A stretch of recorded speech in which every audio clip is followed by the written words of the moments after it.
राम जी के लिए कुछ भी अपने भक्तों को देना ये अदेय नहीं है, सब प्रदान कर देते हैं। जो इच्छा करे वो मन माही, हरि प्रसाद कछु दुर्लभ नहीं। कुछ भी दुर्लभ नहीं है, हरि के प्रसाद से सब संभव हो जाता है। तो राम का नाम जो है वो बल प्रदान करता है, आत्मविश्वास से भर देता है, ओज से भर देता है, हर प्रकार से रक्षा करता है।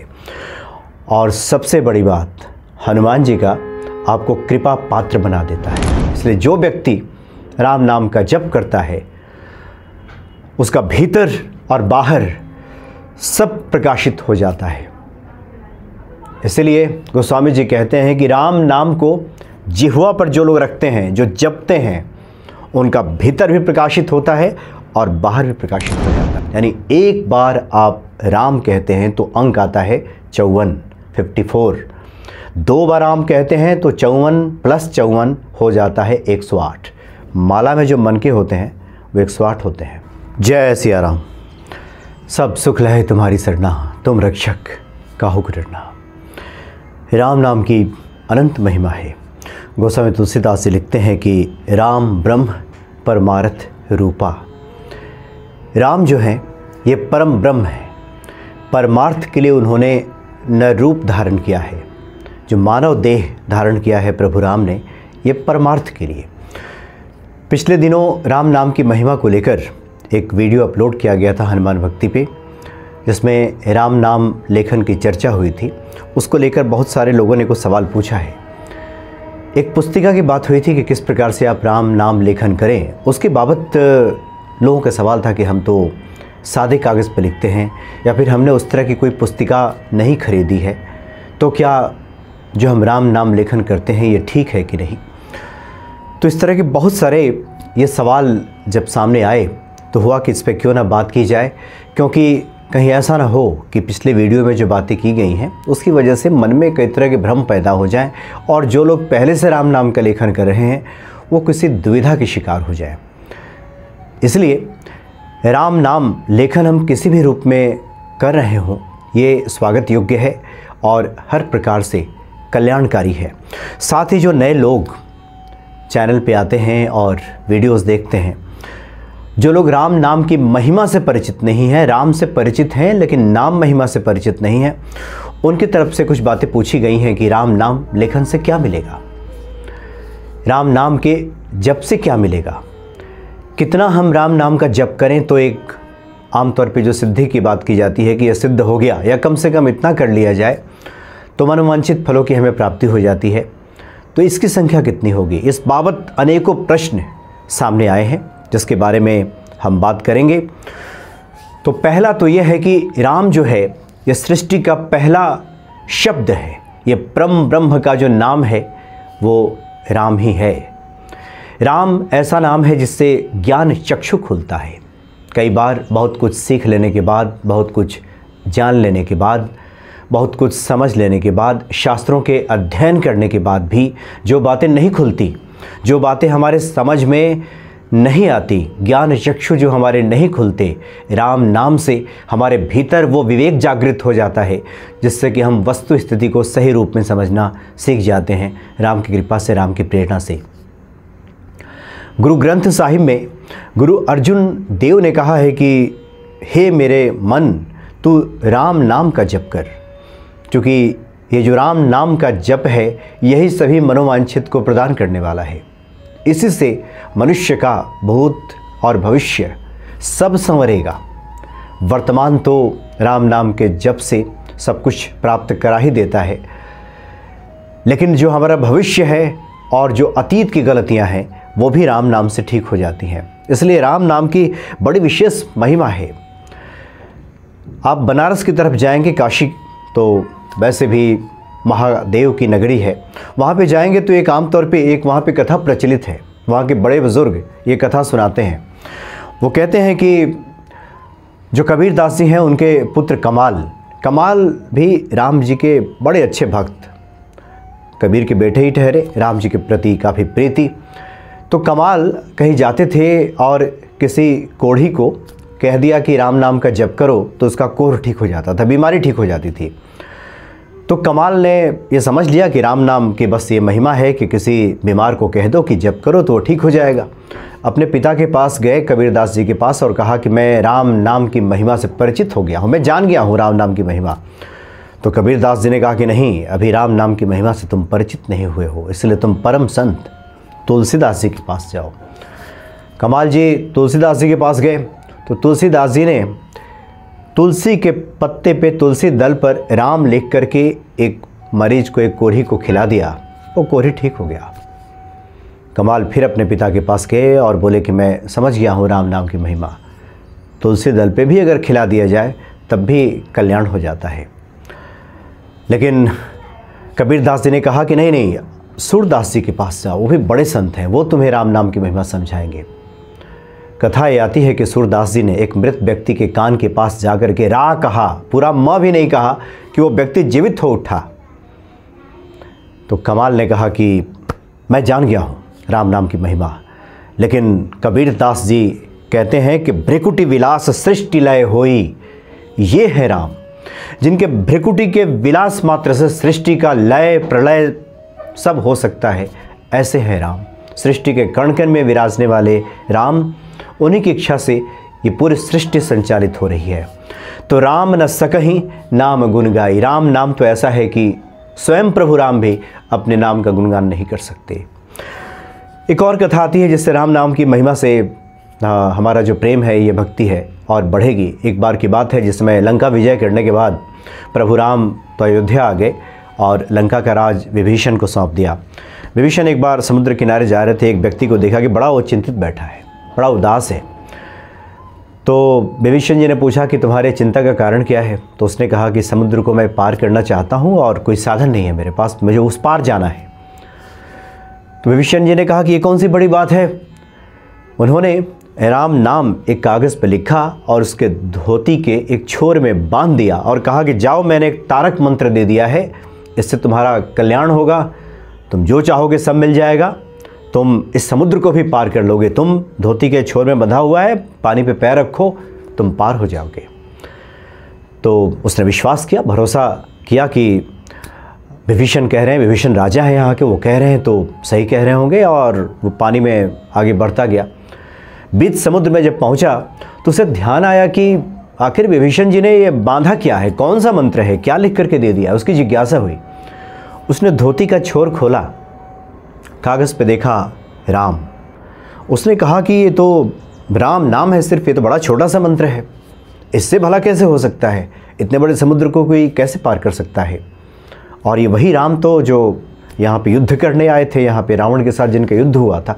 उसके मन में संदेह पैदा हुआ, संदेह ने जन्म ले लिया और संदेह की वजह से अश्रद्धा पैदा हो गई। क्योंकि कई बार होता है कि संदेह जब हम करते हैं अपने इष्ट के प्रति तो उसका प्रतिफल ये होता है कि अश्रद्धा पैदा हो जाती है। और जैसे ही अश्रद्धा पैदा हुई, कथा ये आती है कि वो व्यक्ति वहीं बीच समुद्र में डूब गया। तो राम नाम की बड़ी महिमा है, संसार सागर से पार पाया जा सकता है, शक्ति अनंत है, ब्रह्मांड के रहस्यों का पता चल जाता है राम नाम से। तीनों लोक पवित्र हो जाता है। जो व्यक्ति जप करता है, उच्च स्वर में अगर कर रहा हो तो तीनों लोक पवित्र हो जाता है। और यहाँ तक, कभी इसके बारे में विस्तार से बात करेंगे, ये जो ओम का उच्चारण किया जाता है ये त्रिगुणमयी है, ये तीनों शक्तियाँ हैं इसमें, रज तम, और जो तीनों शक्तियाँ आती हैं सत रज और तम, ये तीनों शक्तियाँ इसमें हैं। लेकिन राम नाम त्रिगुणातीत है, ये सत रज और तम इन तीनों से परे है।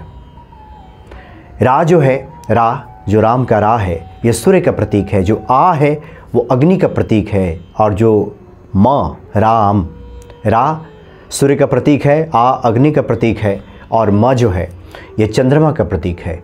यानी प्रकाश स्रोत की जो तीनों शक्तियां हैं, सूर्य चंद्र अग्नि, ये राम नाम में समाहित हैं। इसलिए जो व्यक्ति राम नाम का जप करता है उसका भीतर और बाहर सब प्रकाशित हो जाता है। इसलिए गोस्वामी जी कहते हैं कि राम नाम को जिह्वा पर जो लोग रखते हैं, जो जपते हैं, उनका भीतर भी प्रकाशित होता है और बाहर भी प्रकाशित हो जाता है। इस लोक की भी सफलता मिल जाती है और आध्यात्मिक सफलता भी मिल जाती है। तो जिस प्रकार से डेहरी पे चौखट पे दिया जला दीजिए तो बाहर भी प्रकाशित करता है और भीतर भी प्रकाशित करता है। उसी प्रकार से प्रभु राम का नाम है जो बाहर और भीतर दोनों प्रकाशित करता है। हनुमान जी के बल हैं प्रभु राम, राम नाम हनुमान जी का बल है। इसलिए जिसका भृकुटी विलास से इस संसार का लय प्रलय हो सकता है, उस नाम की बड़ी अद्भुत महिमा है। अब जिन लोगों ने लिखा है कि हमारे पास पुस्तिका नहीं है, ये कोष्ठक वाली जो लाल लाल कोष्ठक करके ये जो राम नाम लिखा जाता है, पुस्तिका नहीं, हम सफ़ेद पन्ने पे लिखते हैं, तो क्या ये ठीक नहीं है? बिल्कुल ठीक है। किसी भी रूप में राम नाम का लेखन किया जाए वो संपूर्ण फलों का प्रदाता है। ये तो कोष्ठक वाली जो कॉपी होती है, पुस्तिका होती है, सिर्फ एक गिनती में सुविधा हो जाती है। आजकल कुछ पुस्तिकाएं ऐसी आ रही हैं कि उस पुस्तिका के शुरू में लिख दिया जाता है कि ये पुस्तिका पूरी हो जाएगी तो आप 28,000 नाम पूरा कर लेंगे। पिछली बार जो हमने जो पुस्तिका आपको दिखाई थी, गीता प्रेस की पुस्तिका है, इसमें 28,860 राम नाम इसमें लिखा जा सकता है और कीमत मात्र इसकी 10 रुपये है, सिर्फ 10 रुपये। 10 रुपये में गीता प्रेस ने ये उपलब्ध करा दिया है कि आप 28,860 राम नाम मंत्र इस पर लिख सकते हैं। बड़ा अद्भुत योगदान है गीता प्रेस का। तो सिर्फ 10 रुपया, आपके आसपास में कोई पुस्तक भंडार है वहाँ भी मिल जाएगा। और वैसे भी हनुमान भक्ति से कुछ लोग यंत्र वगैरह जो मंगाते हैं वो तो साथ में ये भेज दिया जाता है कि आप राम नाम लिखें। किसी के जीवन में कितनी ही बड़ी समस्या हो, कठिनाई हो, 11,000 राम नाम लिख दे, हनुमान जी से प्रार्थना कर ले, हनुमान चालीसा का पाठ कर ले, निश्चित ही उसके जीवन से संकटों का हरण हो जाएगा। तो जो लोग इस पे लिखते हैं बहुत अच्छी बात है, क्योंकि गिनती में सुविधा मिल जाएगी। लाल कलम से लिखना चाहिए, लाल कोष्ठक भी इसमें बना हुआ है। लेकिन जो लोग सादे कागज़ पे लिखते हैं, सादा पन्ना पे लिखते हैं, या रूलिंग जो लाइन खींची हुई पुस्तिका है उस पर लिखते हैं, सब वही फल प्रदान करने वाला है जो इस पुस्तिका में लिखेंगे। इसलिए जो लोग पहले से लिखते आ रहे हैं, मन में किसी प्रकार का भ्रम न पालें कि हम पहले से लिखते आ रहे थे तो पुस्तिका हमारे पास नहीं है। जो उपलब्ध है, जो कुछ भी उपलब्ध है, हमारे साधन हमारे पास है, उसमें राम नाम लिखना शुरू कर दें। और बाकी जो राम के भक्त हैं, राम जी के लिए कुछ भी अपने भक्तों को देना ये अदेय नहीं है, सब प्रदान कर देते हैं। जो इच्छा करे वो मन माही, हरि प्रसाद कछु दुर्लभ नहीं। कुछ भी दुर्लभ नहीं है, हरि के प्रसाद से सब संभव हो जाता है। दूसरा, कुछ प्रश्न इस प्रकार का भी आया है कुछ महिला भक्तों की तरफ से कि हमने पिछली बार चर्चा की थी कि कम से कम 90 दिन लिखा जाए अगर राम नाम, तो बीच में व्यवधान आ जाता है स्त्रियों के सामने, जो प्राकृतिक जो व्यवधान आता है 4-5 दिनों का, तो फिर कैसे होगा उसमें। इसके बारे में बहुत पहले भी हमने काफ़ी संतों से बातचीत की थी। तो स्त्रियों को किसी भी अनुष्ठान से, पाठ से वंचित तो नहीं किया जा सकता, इसलिए ये संतों का भी मत है कि उन दिनों में राम नाम का, चूँकि ये पवित्रता के साथ लिखा जाता है, आप मन ही मन सुमिरन करें, लिखें नहीं और बाद में फिर लिखना शुरू कर दें 4-5 दिनों के बाद, तो ये खंडित नहीं माना जाएगा। ये मान लिया जाएगा कि आपने 90 दिन पूरा कर दिया। भाव, ईश्वर तो भाव के भूखे हैं। बाकी संख्या का महत्व है, ठीक है, जितनी बार आप राम नाम का जप करेंगे उतना काफ़ी है। और नहीं तो एक बार, अगर कोई ऐसी कथा भी बहुत सारी आती हैं जी, एक बार अगर जीवन में कोई राम कह देता है, उसका भी कोई मोल नहीं होता, वो भी अनमोल है। और जो लोग नित्य राम नाम लिखते हैं, राम का भजन करते हैं, जो हनुमान जी के भक्त हैं, हनुमान जी के तो होठों पे हमेशा राम नाम ही रहता है। कुछ और भी इस तरह के सवाल थे कि कितना हम जपें तो ये पूरा हो जाए। तो 1.25 लाख की बात कही गई है कि 1.25 लाख अगर हम राम नाम का जप कर लें तो ये माना जाता है कि एक संख्या है कि आपने उसको सिद्ध कर लिया, 1.25 लाख राम नाम का मंत्र। कुछ और भी है कि हमारे पास बहुत सारी पुस्तिकाएं जमा हुई है राम नाम लेखन की, तो आप ऑनलाइन अगर जाएंगे तो अयोध्या जो राम मंदिर है उसके भी वेबसाइट पे इस तरह की व्यवस्था है कि राम नाम आप जमा कर सकते हैं, या फिर इसको कुरियर कर सकते हैं। वहाँ आपको पूरा एड्रेस मिल जाएगा, वहाँ पे वेबसाइट पे जाएंगे तो अयोध्या के, तो वहाँ उसको कुरियर किया जा सकता है। दक्षिणा के साथ कुछ कुरियर वहाँ कर दें तो वहाँ जा कर के ये जमा हो जाता है। और बहुत जगह इसका आपके लिखे राम नाम का इस्तेमाल होता है। बहुत जगह ऐसे हनुमान जी की ऊंचे विग्रह हैं जहाँ पे लाखों राम नाम को समायोजित किया गया है, अंकित किया गया है। आप वहाँ जाएंगे जब शुक्रताल जाएंगे जहाँ पे पहली भागवत कथा हुई थी, तो वहाँ पे श्री हनुमान जी बहुत बड़े स्वरूप में विराजमान हैं। उसमें करोड़ों राम नाम अंकित किया गया है। उसमें राम नाम जो लोग लिखते थे जाके वहाँ देते थे, और हनुमान जी का जो विग्रह तैयार हुआ उसमें अंकित किया गया है। तो राम का नाम जो है वो बल प्रदान करता है, आत्मविश्वास से भर देता है, ओज से भर देता है, हर प्रकार से रक्षा करता है।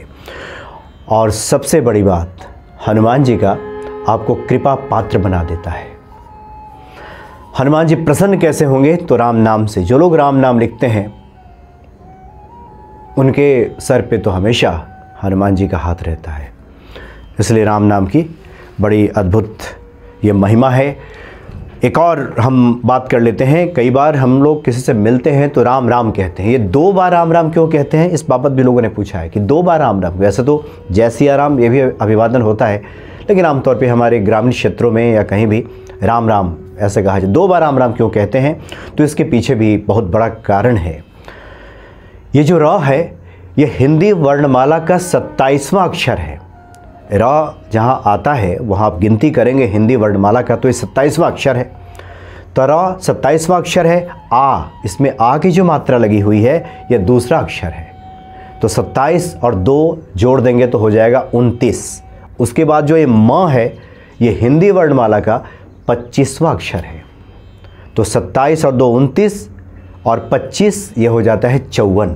यानी एक बार आप राम कहते हैं तो अंक आता है 54। 2 बार राम कहते हैं तो 54 + 54 हो जाता है 108। माला में जो मन के होते हैं वो 108 होते हैं। इसलिए एक माला का जप पूरा हो गया अगर हमने राम राम कह दिया।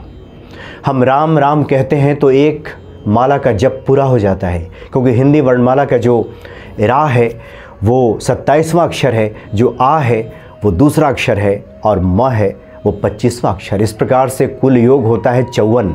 एक बार आप राम कहते हैं तो 54 का अंक आता है। 2 बार आप राम राम कहते हैं तो 108 हो जाता है। 108 की एक माला पूरी हो जाती है। तो बड़ी अद्भुत महिमा है राम नाम की। अब राम न सकहीं नाम गुण गाई जब गोस्वामी तुलसीदास जी ने कह दिया है, तो भला इस राम नाम की महिमा भला कोई क्या गा सकता है। जितनी प्रेरणा, जितनी सामर्थ्य, जितनी शक्ति श्री हनुमान जी प्रदान करते हैं अपने भक्तों को, उसी अनुरूप वो राम नाम का गुणगान कर पाता है, कह पाता है। आगे जैसे हनुमान जी की प्रेरणा होगी उस अनुसार फिर हम राम नाम की बात करेंगे। जय सिया राम।